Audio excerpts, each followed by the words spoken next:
ព្រឹកណាបងឡើងតាឡើងចន្តែខ្ញុំឈប់លេបហើយតែវាទៅសារឆ្នាំហ្នឹងដែរទៅវាឈប់លេបទៅវានៅគីឡូយើងនៅឡើងថេរវាចុះតែខ្ញុំទិញនេះទិញឲ្យបងប្អូនទេrồiខ្ញុំលេបត្រូវលេបអីទៅខ្ញុំប្រាប់គាត់ចឹងទៅគាត់ផ្ញើទិញឲ្យខ្ញុំផ្អាកផឹកមួយរយៈដែរហើយតែខ្ញុំទិញឲ្យប្អូនដោយសារខ្ញុំចង់ដឹងថាប្រសិទ្ធភាពឆ្នាំហ្នឹងពេលយើងឈប់លេបទៅវាចុះគីឡូអត់អីអត់តែឃើញអត់អីទេល្អ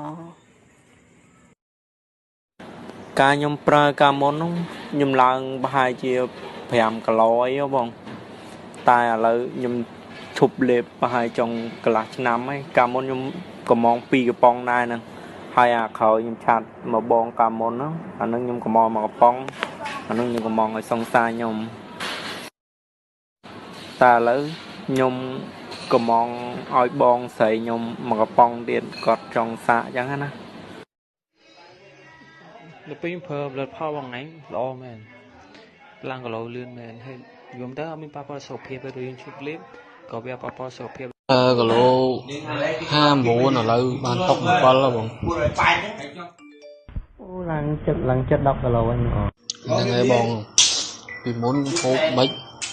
ហូបអត់បានទៅដល់ពេលបានអាហ្នឹងមកដាក់អីក៏បានហើយរៀងសគាត់ឲ្យសខ្ញុំផ្លេចប្រាប់មុនបងឯងញ៉ាំណាប្រូថ្លឹងគីឡូមកសិនទៅមួយអាទិត្យអីឃើញប្លែកបន្តិចហើយថ្នាំប្រូឯង